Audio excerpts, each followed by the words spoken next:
အဲ့တော့ကျွန်တော်ဒီ Marical ဘောက်ပေါ့နော်ဘောက်ကိုကျွန်တော်တို့ဒီ install လုပ်တဲ့နည်းလေးပေါ့နော်အဲ့ install လုပ်တော့မယ်ဆိုလို့ရှိရင်အရင်ဆုံးကျွန်တော်တို့ Marical ဘောက်ကို download ရင်ဆွဲထားမယ်ရမယ်နော်ဆွဲပြီးသားပြီဆိုလို့ရှိရင်ကျွန်တော်တို့ဒီ folder လေးတစ်ခုစောင့်မယ်ပေါ့နော် right click နှိပ်မယ် new တွေကနေ folder ဆိုပြီးစောင့်လိုက်မယ်အဲ့ folder တွေကိုကျွန်တော်ခုနက Marical ဘောက်ဆိုတဲ့စာအုပ်ပုံလေးကိုဆွဲထည့်လိုက်မယ်ရမယ်နော် new folder တွေကိုနှစ်ချက်နှိပ်ပြီးပြန်ဝင်မယ်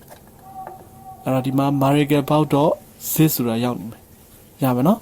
အဲ့တော့ကျွန်တော်တို့ကဒီ software ကိုကျွန်တော်တို့မဖြီးခင်မှာဒီ antivirus ကိုယ့်ဆက်မှာ antivirus software ရှိတယ်ဆိုရင်သွားပြီးတော့ပိတ်ထားရမယ်နော်ဒီမှာ Windows Defender ဆိုတာရှိရယ်နော်အားလေးကိုကျွန်တော်တို့နှစ်ချက်နှိပ်ပြီးတော့ setting တွေကိုသွားမယ် setting တွေကမှာကျွန်တော်တို့ဒီ real time protection ဆိုတဲ့နေရာမှာ on ထားတာကိုကျွန်တော်တို့ကဘာလုပ်မလဲဆိုတော့ off လုပ်ပေးမယ်ဟုတ်ပြီနော်ဒီ off လေးကိုတစ်ချက်နှိပ်လိုက်လို့ရှိရင်ဒီ close လေးကိုတစ်ချက်နှိပ်လိုက်ရင် off ဖြစ်သွားမယ်ဟုတ်ပြီနော်ဒါဆိုလို့ရှိရင်ကျွန်တော်တို့က antivirus software ကိုမသုံးတော့ဘူးလို့အဓိပ္ပာယ်ရတယ်ပေါ့နော်ဒီ software ကကျွန်တော်တို့ဒီ antivirus software ဖွင့်ထားတယ်ဆိုလို့ရှိရင်သွားပြီး run လို့မရလို့ဟုတ်ပြီနော်ဒါကြောင့်မို့ကျွန်တော်တို့ကဒီ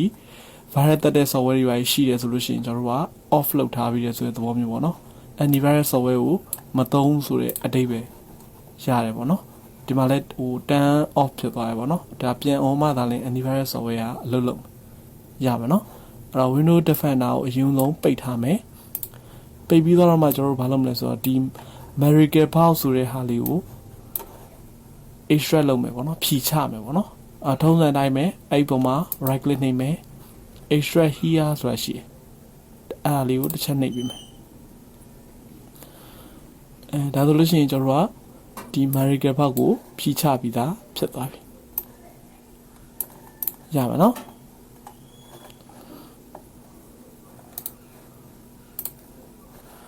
အဲ့တော့ဒီ Marical ဘောက်ကိုဖြီချပြီးသွားပြီဆိုလို့ရှိရင်ကျွန်တော်တို့ကဒီအကယ်လို့များအပြင်မှာကျွန်တော်တို့ဘောက်တွေပါတွေဝယ်ထားရဆိုလို့ရှိရင် marical.eac ကိုသုံးလို့ရတယ်ဟုတ်ပြီနော်ကျွန်တော်တို့ကဒီဘောက်တွေပါတွေမဝယ်ထားဘူးပေါ့နော်အဲ့ဒါမျိုးဆိုလို့ရှိရင်တော့ Marical loader ဆိုတဲ့ဟာလေးကိုအသုံးပြုလို့ရတယ်ပေါ့ရမယ်နော်အဲ့တော့ Marical ဘောက်ကတော့ကျွန်တော်တို့ဒီအပြင်မှာဝယ်မယ်ဆိုလို့ရှိရင်3သိန်းကျော်3သိန်းခွဲဝန်းကျင်မှာရှိတယ်ပေါ့နော်အဲ့တော့မူရင်းဘောက်အစ်စ်ကိုကျွန်တော်တို့ကဝယ်ပြီးတော့သုံးတယ်ဆိုလဲရတယ်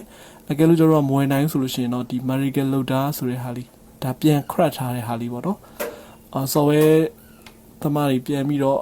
အဆင်ပြေအောင်ပြန် crack ထားပြီးတယ် Marical loader လေးပေါ့နော်ဒီကောင်လေးကိုကျွန်တော်တို့ကနှစ်ချက်နှိပ်ပြီးတော့ဖွင့်ပြီးသုံးလို့ရမယ်နော်အဲ့တော့ဒီ Marical loader ဆိုတဲ့ဟာ EAC file လေးကိုနှစ်ချက်နှိပ်ပြီးတော့ဖွင့်လိုက်မယ်ရမယ်နော်ဒါဆိုရင်ဒီမှာဘောက်ကလေးတစ်ခုအနေနဲ့ပေါ်လာပြီခဏစောင့်ကြည့်လိုက်ပါနော်ဒီမှာကျွန်တော်တို့ကဒီ Marical ဘောက် version 2.27a ဆိုပြီးတော့ရေးထားတယ်ဟုတ်ပြီနော်ဒါကျွန်တော်တို့ဒီ crash version ပေါ့နော်ဒီဘောက်မလို့ပေါ့အပြင်မှာကျွန်တော်တို့ဒီဘောက်ကိုဒီ Marical ဘောက်လေးသွားချိတ်เสียမလို့ဒီတိုင်းသုံးလို့ရတယ်ဆိုတဲ့သဘောမျိုးနော်အဲ့တော့စကားအဆုံးကျွန်တော်တို့သုံးမယ်ဆိုလို့ရှိရင်ဒီနေရာမှာ step button လေးမှိတ်နေတာတွေ့ရလိမ့်မယ်ဟုတ်ပြီနော်အဲ့တော့ step button လေးမှိတ်နေတဲ့ဟာကိုကျွန်တော်တို့ကဒီ step button လင်းအောင်လုပ်မယ်ပေါ့ဟုတ်ပြီနော်step button လင်းအောင်လုပ်ဖို့အတွက်ဒီဘောက်ကလေးကိုထိတ်ကနေကျွန်တော်တို့အစကနေပြန်ပိတ်မယ်ပေါ့နော်ထိတ်ကနေပြန်ခဏပိတ်လိုက် yes or no mean yes ရမှာနော်ပြီးတော့ဘယ်ထဲသွားမလဲဆိုတော့ကျွန်တော်တို့ဒီမှာ bulk data ဆိုတဲ့ဟာလေးရှိတယ်အဲ့ bulk data တွေကိုနှစ်ချက်နှိပ်ပြီးတော့ဝင်ချမှာရမှာနော်နှစ်ချက်နှိပ်ပြီးတော့ဝင်ပြီးသွားပြီဆိုလို့ရှိရင်ကျွန်တော်တို့ကအဲ့ဒီထဲမှာကျွန်တော်တို့ bulk data တွေကနေပြီးတော့ဒီ handle.ini ဆိုတာရှိတယ်ဟုတ်ပြီနော်ဒီ handle ဆိုတဲ့ဟာလေးကို right click နှိပ်မယ်အဲ့ဒီပုံမှာ right click နှိပ်မယ်အဲ့ဒီထဲမှာကျွန်တော်တို့ဒီ edit ဆိုတာရှိတယ် edit လေးကိုတစ်ချက်နှိပ်ပေးမယ်ဒါဆိုရင်ကျွန်တော်တို့ဒီမှာစာတွေတက်လာနိုင်မယ်တက်လာတဲ့စာမှာကျွန်တော်တို့ကဘေးထဲမှာသွားပြင်ရမလဲဆိုတော့ဒီအကြောင်းလေးပေါ့နော် date 227ဆိုတဲ့နေရာမှာဒါရက်စွဲကိုကျွန်တော်တို့ကဒီ2016ဆိုပြီးတော့လောက်ထားတယ်ဟုတ်ပြီနော်အဲ့2016နေရာမှာကျွန်တော်တို့ကဒီဘာလုပ်မလဲဆိုတော့လက်ရှိရောက်နေတဲ့ date ကိုထည့်ပေးမယ်ဟုတ်ပြီနော်အဲ့လက်ရှိရောက်နေတဲ့ date ကဘာဖြစ်မလဲဆိုတော့ကျွန်တော်တို့ဒီဘယ်နှလပိုင်းလဲဆိုတော့6လပိုင်းပေါ့နော်6လပိုင်းဘယ်နေ့လဲဆိုတော့29ရက်ပေါ့ဟုတ်ပြီနော်29ရက်